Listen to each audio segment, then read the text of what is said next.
ఎవరెవరి దగ్గర మన కష్ట సుఖాలన్నీ చెప్పుకుంటాం, కానీ ప్రభువు దగ్గర మాత్రం మనం అసలు నోరు విప్పము అసలు.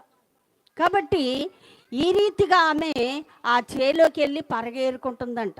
ఎవరు? రూతు. అంతకుముందు ఆమెకు పని రాదు, పని చేయడం చేత కాదు. అలాంటి ఆమె ఆ కుటుంబం ఈదు పాలైపోయినట్టు అయిపోతే అత్తగారు అంది, బోయాజు మన దగ్గర బంధువుడమ్మా, అతను చేలో నువ్వు పరగేరుకో, మనల్ని ఏమో అండు అన్నది. కాబట్టి ఆ రీతిగా ఆమె చేలోకి వెళ్ళి ఆ బోయాజు కాళ్ళ దగ్గర ఉందట. హల్లెలూయా, హల్లెలూయా. చూడండి, ఇక్కడ వాక్యం ఉంది.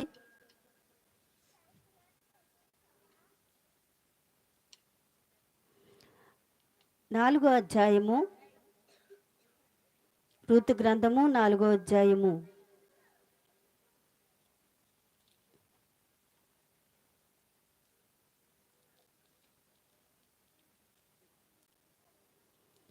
ఈ 4వ అధ్యాయములో ఆ బోయాజు దగ్గర పరగేరుకోమంటుంది. ఎలాగన్నదంటే అక్కడ చూడండి ఉంటుంది, క్షమించండి, మొదటి అధ్యాయము 20వ వచనం ఒకసారి చదువుకుందాం.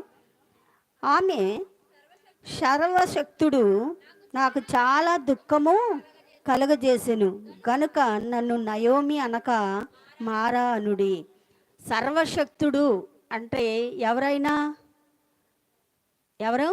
పరిశుద్ధాత్మ తండ్రి. సర్వశక్తుడు, సర్వాంతర్యామి, సర్వ సృష్టికి ఆయన కారణభూతుడైన, ఈ సృష్టిని సృష్టించిన సృష్టికర్త.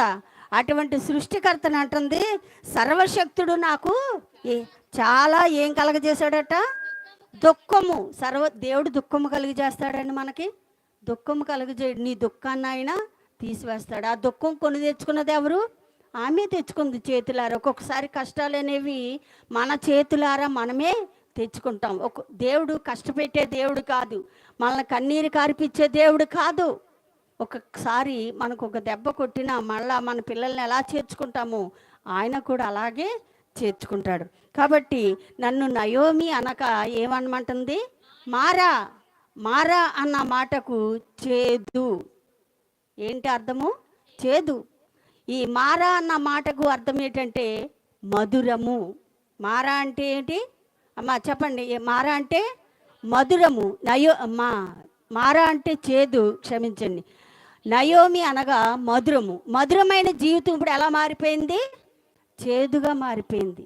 ఇప్పుడు ఈ చేదైన దానికి ఏమి రావాలి? ఇప్పుడు మళ్ళీ మధురము రావాలి, తీపి కలగాలి దానికి. కాబట్టి ఇప్పుడు నయోమి అంటుంది సరాసరి దేవుడి మీద నెపం వేస్తుంది. సర్వశక్తుడు నాకేం కలగజేశాడు? దుఃఖము. ఒక్కొక్కసారి ఉదయం అంతా మనం ఏడ్చినా, లేకపోతే రాత్రంతా ఏడ్చిన ఉదయానికి ఏమైపోతాం? మళ్ళీ సంతోషంగా ఉంటాం. అలాగే దేవుడు కొన్నిసార్లు మనల్ని దుఃఖపరిచినా మనల్ని అదే దుఃఖము శాశ్వతంగా మనలో ఉంచడాయన. హల్లెలూయా, హల్లెలూయా. కాబట్టి సర్వశక్తుని మీద పెడుతుంది. ఆయన నాకు దుఃఖం కలగజేశాడు. సారీ, దుఃఖాలు మనమే తెచ్చుకుంటాం, కొని తెచ్చుకుంటాం. కష్టాలు, ఇబ్బందులు మనమే కొని తెచ్చుకుంటాం. అలాగే తబిత విషయంలో మొదట వివాహం జరిగినప్పుడు దైవజనులు చెప్పారు, అమ్మా ఈ వివాహము అన్యులు వివాహం చేస్తున్నావు, మరి అన్యులు వారు రక్షణ పొందలేదంటే, లేదండి మా దగ్గర సంబంధం అండి, చాలా మంచివాడండి అని చేసింది. ఒక్కొక్కసారి దైవజనుల మాట కూడా వినాలి. కాబట్టి ఇంక అయిపోయింది, ఏదో సెటిల్మెంట్ చేసుకున్నారు. మళ్ళా ఇప్పుడు ఈ మారా అన్న జీవితాన్ని దేవుడు ఎలా మార్చాడు? ఇప్పుడు ఆమెని మధురముగా మార్చాడు. హల్లెలూయా, హల్లెలూయా. ఇప్పుడు మన నోటి నిండా కాదు, ఆమె నోటి నిండా ఏముంది? ఇప్పుడు నవ్వు ఉంది. ఆ నవ్వు ఎప్పుడు దాకా ఉండాలి? వారిద్దరూ జీవితాంతం బ్రతికినంత కాలం ఆ నవ్వు ఉండునుగాక.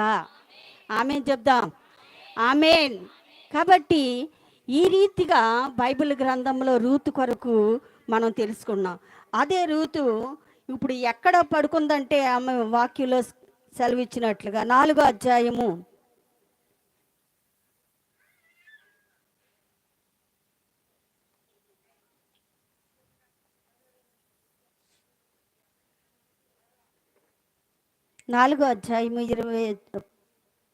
13వ వచనం చదువుదాం.